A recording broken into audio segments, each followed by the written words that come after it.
Le message arrive sans signature claire. Juste une ligne, froide, presque clinique.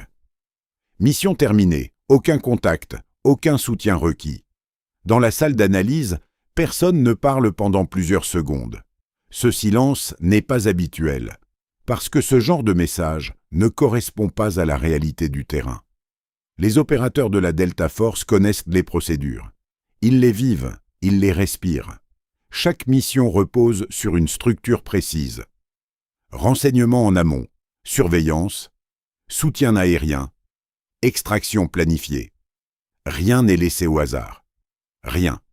Et pourtant, ce rapport venu du SAS casse tout ce modèle. Les premières vérifications commencent immédiatement. Les coordonnées sont confirmées. La zone est hostile, profondément contrôlée par des forces ennemies.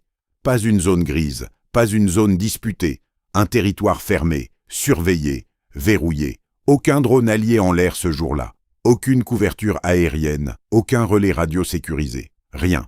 Pour la Delta Force, cela ne signifie pas simplement que la mission était difficile. Cela signifie qu'elle n'aurait pas dû être possible. Les analystes parcourent les données encore et encore. Temps d'infiltration, durée estimée sur zone, distance d'exfiltration. Chaque variable renforce le même constat. Ce n'est pas une opération standard. Ce n'est même pas une opération risquée. C'est une anomalie. Puis viennent les premiers détails. Fragmentés, incomplets, mais suffisants pour déranger. L'équipe SAS n'a pas demandé de soutien. Ils l'ont refusé. Ce point, en particulier, attire toute l'attention, parce que dans les unités d'élite, demander du soutien n'est pas une faiblesse. C'est une garantie, une sécurité, une couche supplémentaire entre la mission et l'échec. Refuser ce soutien, c'est autre chose. Un officier de la Delta Force résume plus tard cette réaction en une phrase simple, presque sèche. Ce n'est pas du courage, c'est une décision calculée. Mais calculée sur quoi ? C'est là que la situation commence à changer. Les premières hypothèses sont simples. Peut-être un problème de communication, peut-être une contrainte logistique. Peut-être une fenêtre d'intervention trop courte. Mais aucune de ces explications ne tient, parce que plus les données sont analysées, plus un élément devient clair. Le SAS ne s'est pas adapté à l'absence de soutien. Ils ont construit la mission autour de cette absence. Ce n'était pas une contrainte, c'était le plan. Et à ce moment précis, dans cette salle silencieuse, une idée commence à émerger. Lentement, inconfortable, presque dérangeante. Et si le soutien était justement ce qui aurait compromis l'opération ? La question reste suspendue, personne ne la formule directement. Pas encore. Mais elle est là, et elle change tout. Les discussions reprennent, mais le ton a changé. Plus personne ne cherche une erreur dans le rapport. On cherche à comprendre une logique différente. Pour la Delta Force, chaque mission est une chaîne, une série de dépendances. Le renseignement alimente l'action. L'action dépend du soutien. Le soutien garantit la sortie. C'est un système fermé, cohérent, testé des centaines de fois. Mais ici, cette chaîne a été volontairement brisée.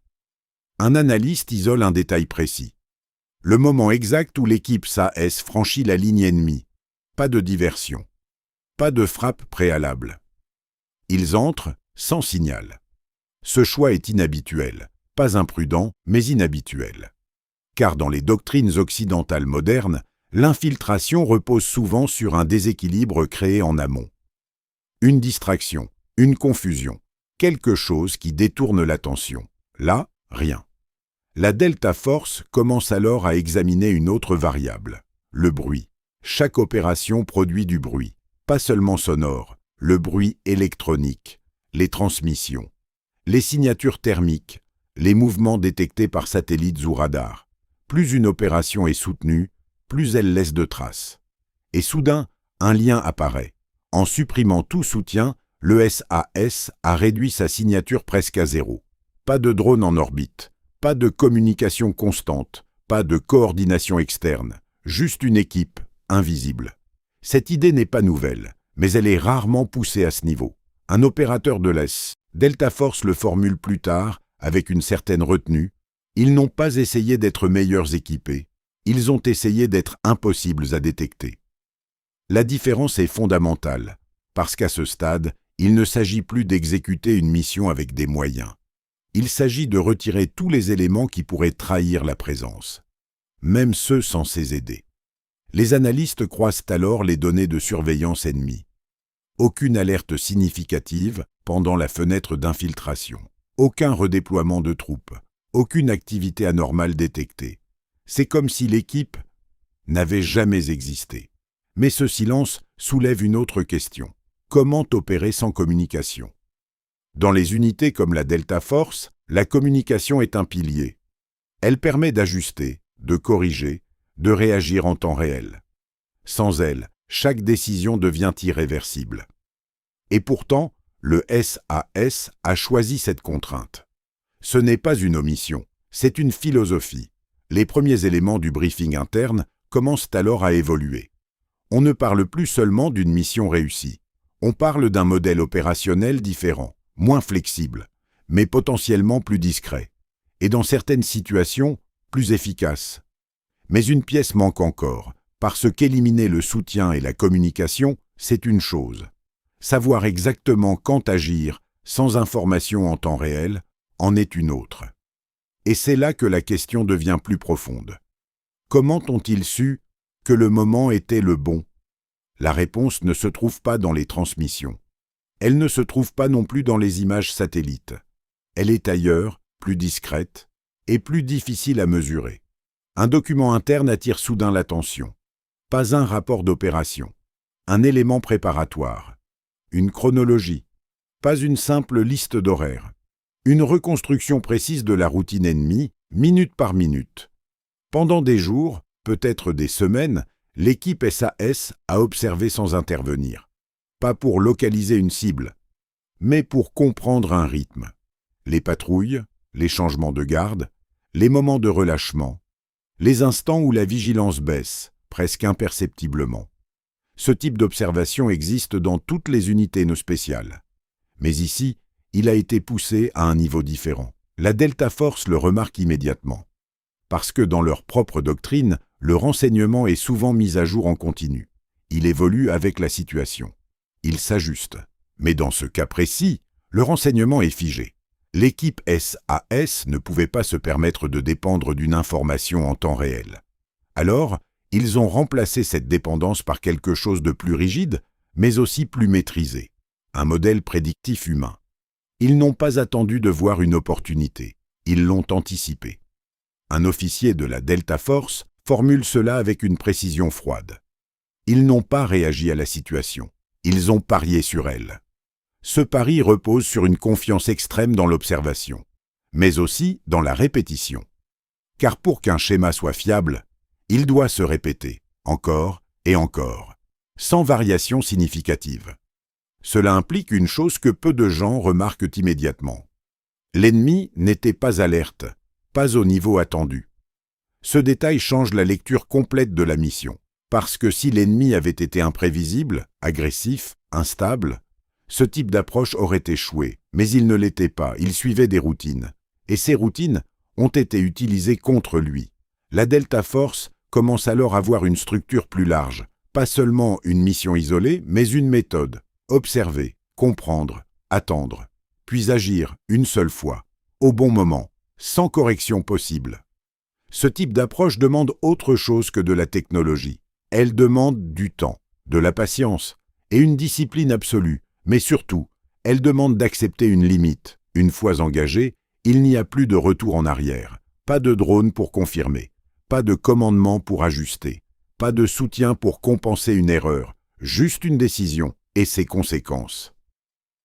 À ce stade, la Delta Force ne critique plus la méthode. Elle commence à la respecter, mais une inquiétude persiste, parce que ce modèle fonctionne tant que tout se passe comme prévu. Et une seule question reste sans réponse. Que se passe-t-il quand ce n'est pas le cas? La réponse ne vient pas d'un rapport, elle vient d'un détail, presque ignoré au départ.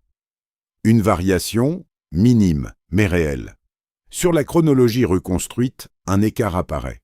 Quelques minutes. Rien de majeur en apparence. Mais dans ce type d'opération, quelques minutes suffisent. Une patrouille ennemie change légèrement son horaire. Pas assez pour déclencher une alerte, mais assez pour briser le schéma parfait.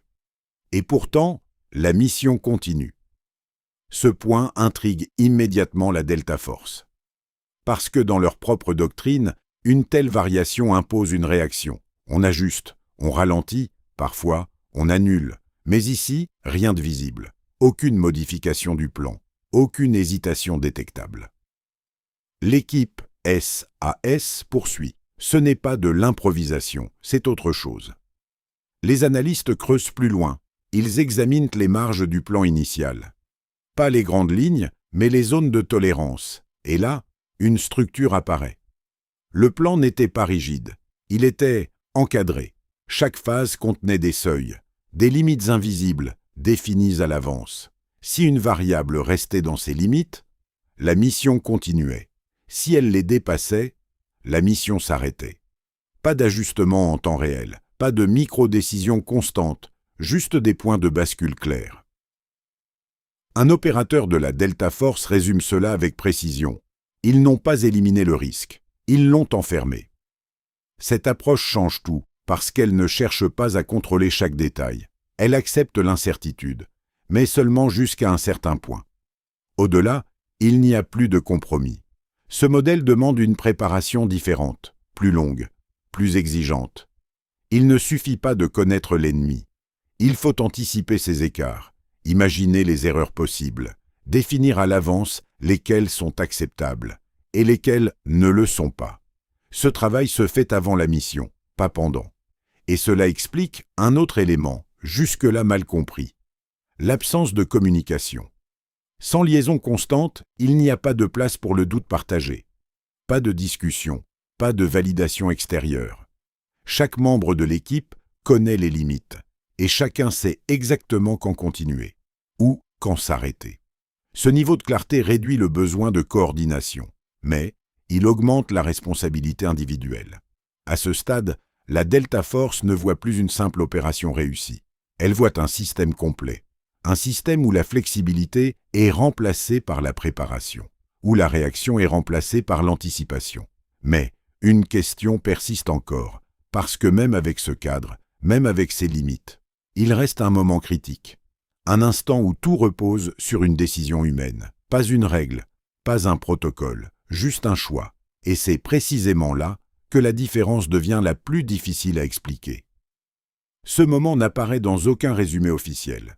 Il n'est pas signalé comme un point clé, et pourtant, il est là, caché entre deux lignes. Un bref arrêt. Quelques secondes, peut-être moins, juste avant l'action. La Delta Force le remarque en étudiant les séquences Kruitonen reconstituées. Pas une pause logistique, pas un repositionnement, un arrêt volontaire. Ce détail change la lecture de tout le reste, parce que jusque-là, tout semblait déterminé à l'avance. Des limites définies, des marges acceptées, un cadre précis, presque mécanique. Mais cet arrêt ne correspond à aucune règle. Il ne déclenche rien, il ne valide rien. Il n'est relié à aucun seuil identifié. Alors, pourquoi s'arrêter ici? Les hypothèses commencent à circuler. Peut-être une vérification visuelle, peut-être une attente instinctive, peut-être une hésitation. Mais cette dernière idée est rapidement écartée. Dans ce type d'unité, l'hésitation se voit, elle laisse des traces. Des micro-ajustements. Ici, rien de tout cela. L'arrêt est net, contrôlé. Puis, l'équipe reprend exactement comme prévu. Un opérateur de la Delta Force propose une lecture différente. Ce n'était pas pour réfléchir, c'était pour confirmer. Mais confirmer quoi? La réponse ne se trouve pas dans l'environnement extérieur. Elle se trouve à l'intérieur du plan lui-même. Jusqu'à ce point, tout repose sur des schémas observés, des routines, des probabilités. Une compréhension précise, mais indirecte. Et à cet instant précis, l'équipe passe d'un monde à l'autre, de la prédiction à la certitude. Ce type de transition est rarement mentionné, parce qu'il ne peut pas être standardisé. Il ne dépend pas uniquement des données, il dépend de l'expérience, d'années d'observation, d'une capacité à lire une situation au-delà des informations visibles. Un bruit inhabituel. Un silence trop parfait. Un détail que personne d'autre ne remarquerait. Ce n'est pas quelque chose que l'on peut transmettre par radio, ni intégrer dans un protocole. C'est une compétence difficile à expliquer. La Delta Force reconnaît cette dimension, mais elle la traite différemment dans sa propre doctrine. Elle cherche à la réduire, à la compenser, par des outils, par du soutien, par de la redondance. Le SAS, ici, a fait le choix inverse. Ils ont accepté cette zone d'incertitude, et ils ont placé leur confiance dans l'humain. Pas dans un individu isolé, mais dans une équipe capable de percevoir la même chose, au même moment. Cet arrêt devient alors compréhensible. Ce n'est pas une pause, c'est un alignement, un instant où tout le monde sait, sans avoir besoin de le dire. Et c'est à partir de là que l'opération bascule réellement, parce qu'après cet instant, il n'y a plus de marge, plus de seuil, plus de retour possible, juste l'exécution. Mais ce choix ouvre une autre question. Parce que si tout repose sur cette capacité humaine, alors qu'est-ce qui garantit qu'elle sera toujours juste? La réponse n'est jamais donnée directement. Elle apparaît dans la manière dont l'équipe a été construite. Pas pendant la mission, bien avant.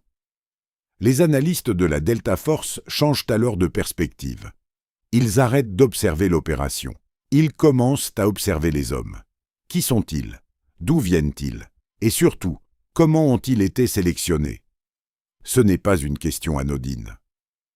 Dans la plupart des unités spéciales, la sélection repose sur des critères mesurables. Endurance, résistance au stress. Capacité de décision, des tests, des chiffres, des seuils à atteindre. Mais dans ce cas précis, ces éléments ne suffisent pas à expliquer ce qui s'est passé. Parce que la mission ne demandait pas seulement de la compétence.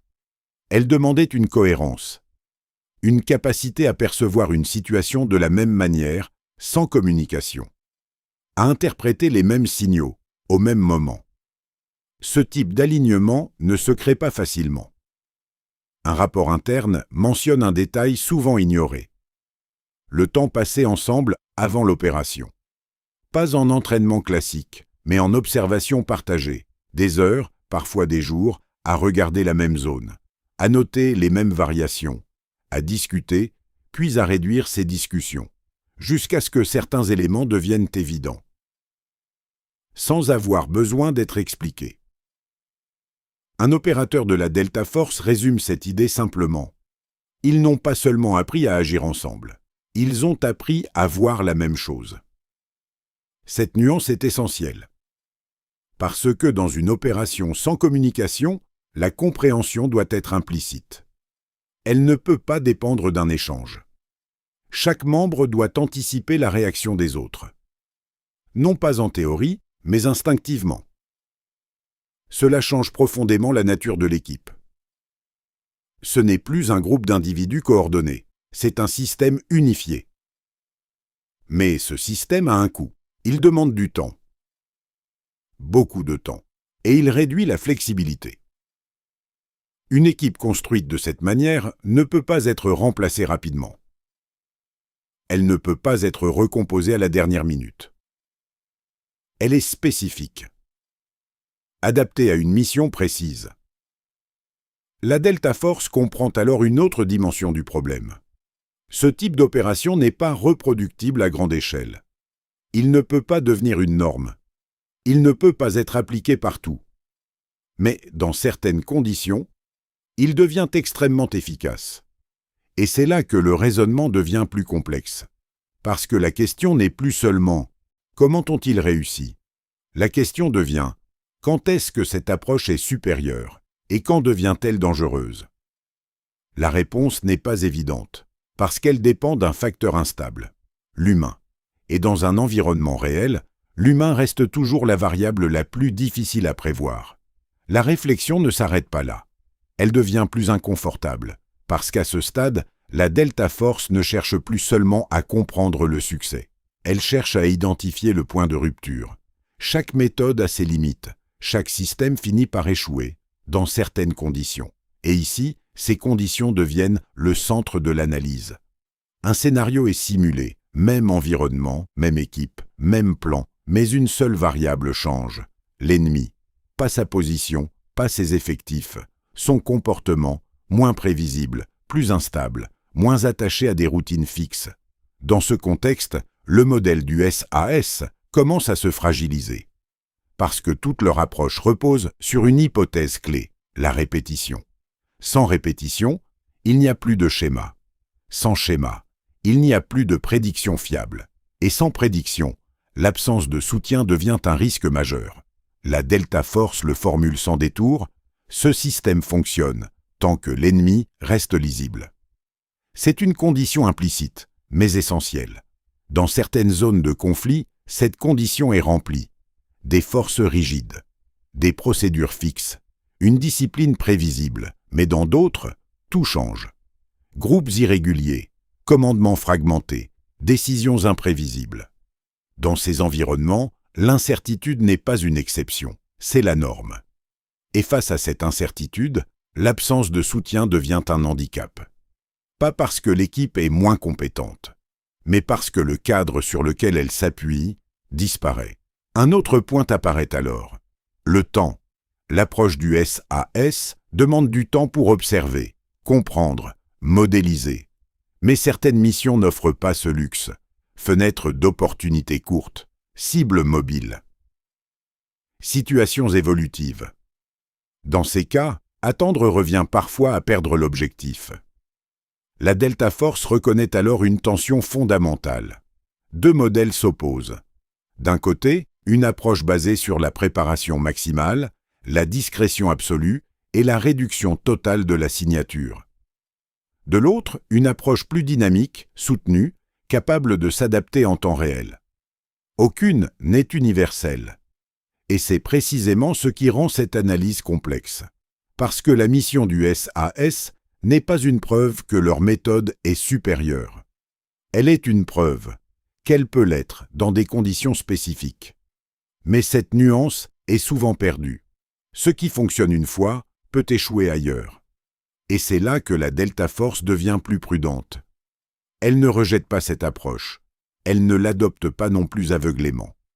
Elle l'isole, elle l'étudie, comme un outil particulier, puissant, mais limité. Et pourtant, une question continue de revenir. Parce que malgré toutes ses limites, malgré tous ses risques, l'équipe SAS a fait un choix très clair. Ils n'ont pas seulement accepté l'absence de soutien, ils l'ont préféré. Et cette préférence reste difficile à expliquer entièrement. Pourquoi choisir un modèle plus fragile, alors qu'un modèle plus stable est disponible? La réponse ne se trouve peut-être pas dans la mission elle-même, mais dans quelque chose de plus profond, une manière différente de concevoir le contrôle. La notion de contrôle change alors de sens, ce n'est plus une question de domination de l'environnement, c'est une question de relation avec lui. Dans les doctrines classiques, le contrôle passe par la supériorité. Plus d'informations, plus de moyens, plus de présence. On réduit l'incertitude en ajoutant des couches. Mais ici, le SAS a fait l'inverse. Ils ont retiré. Moins de signaux, moins d'interférences, moins de dépendance. Et ce choix modifie la manière dont l'équipe interagit avec le terrain. La Delta Force commence à examiner un aspect rarement mis en avant. La perception de l'ennemi. Dans une opération soutenue, l'ennemi ressent quelque chose, même sans comprendre précisément. Une activité inhabituelle, une pression diffuse, des drones en altitude, des communications interceptées, des mouvements qui ne correspondent pas à la routine. Ce n'est pas toujours suffisant pour déclencher une alerte formelle, mais c'est suffisant pour créer une tension.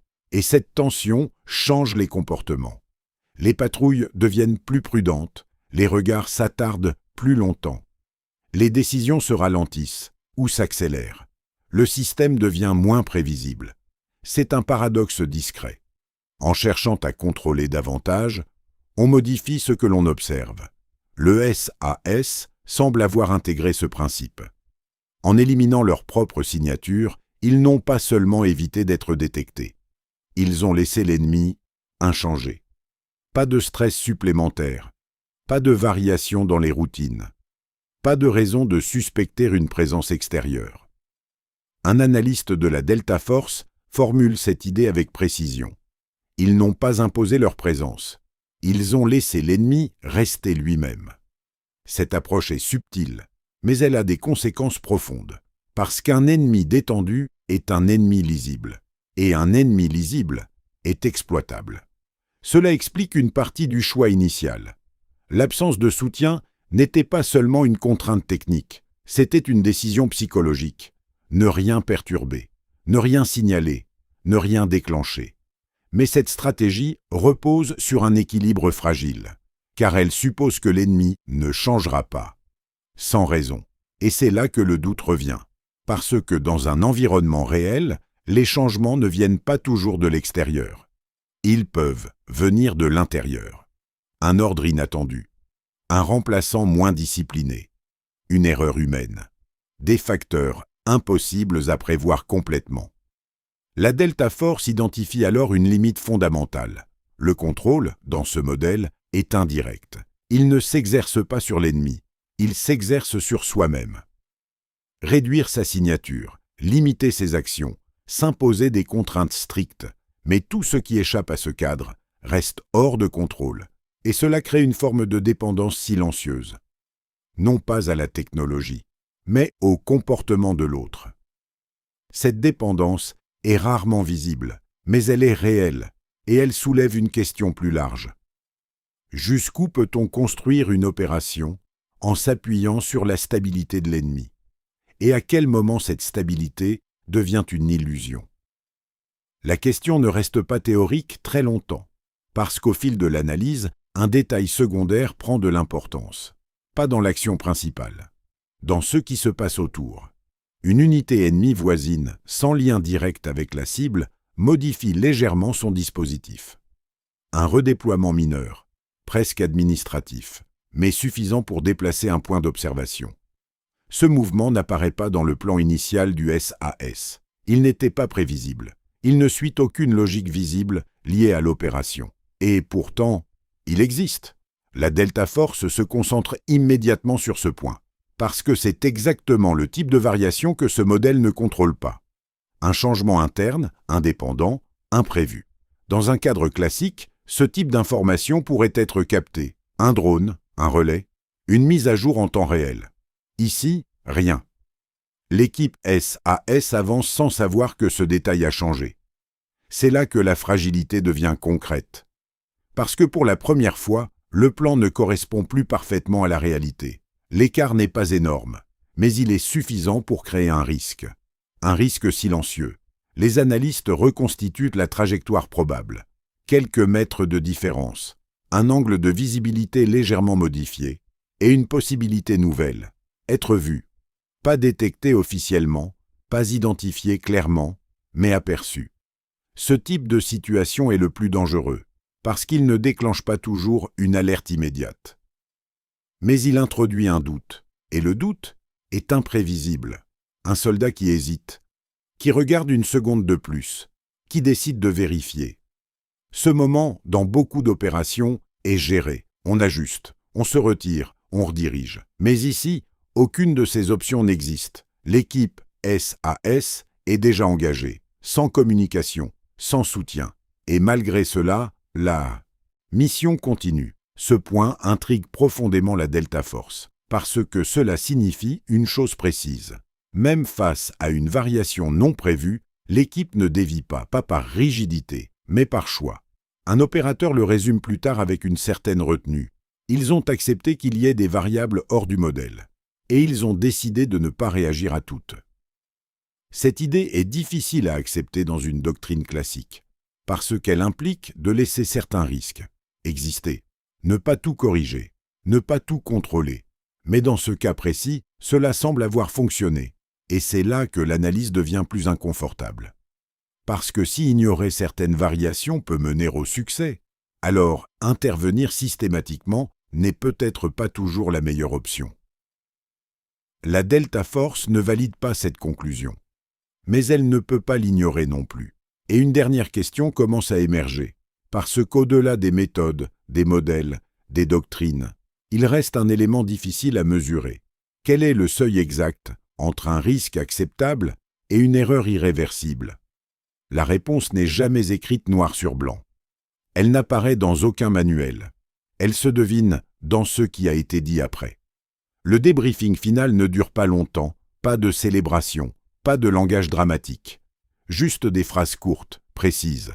La Delta Force écoute, analyse, compare. Et une remarque revient, presque identique, dans plusieurs témoignages. Pas sur la difficulté, pas sur le danger, sur le choix. Un opérateur du SAS formule cela sans détour. Le soutien nous aurait ralenti. La phrase est simple, mais elle contient toute la logique. Dans la plupart des opérations, le soutien est une sécurité. Une assurance contre l'imprévu. Mais c'est aussi une contrainte. Il impose des délais, des coordinations, des validations. Chaque décision doit être confirmée. Chaque mouvement peut dépendre d'un autre élément. Et dans certaines situations, ce temps n'existe pas. La Delta Force comprend alors que la question n'était pas seulement technique, elle était temporelle. Le SAS n'a pas supprimé le soutien pour être plus discret uniquement. Ils l'ont supprimé pour être plus rapide. Au moment critique. Pas en vitesse de déplacement, en vitesse de décision. Sans relais extérieurs, aucune attente, aucune confirmation, aucune hésitation induite, juste une action directe. Cette différence est presque invisible depuis l'extérieur, mais elle change tout à l'intérieur de l'opération. Un autre élément apparaît dans les échanges, le poids de la responsabilité. Sans soutien, il n'y a personne vers qui se tourner. Pas de voix au-dessus, pas de correction en temps réel. Chaque décision appartient entièrement à l'équipe. Ce n'est pas seulement une liberté, c'est une charge, et cette charge influence la manière de penser. Moins d'options, moins de dispersion. Une clarté imposée par l'absence d'alternative. Un officier de la Delta Force résume cette observation avec une précision froide. Ils ont échangé la sécurité contre la certitude. Cette certitude n'est pas absolue, elle ne garantit pas le succès. Mais elle élimine un type de doute. Celui qui vient de l'extérieur. Celui qui ralentit. Celui qui divise les décisions.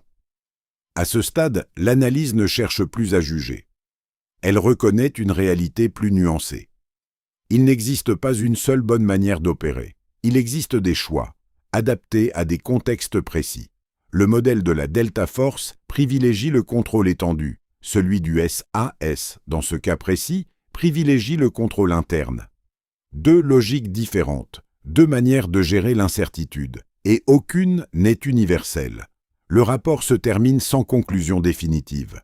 Pas de recommandation directe, pas de verdict. Juste une observation, presque silencieuse. Dans certaines missions, réduire ses moyens ne signifie pas être plus faible. Cela signifie accepter de voir moins. Pour agir au moment exact où cela compte vraiment. Et c'est peut-être là que se trouve la différence la plus difficile à admettre, parce qu'elle remet en question une idée profondément ancrée. Plus de contrôle ne veut pas toujours dire meilleur contrôle.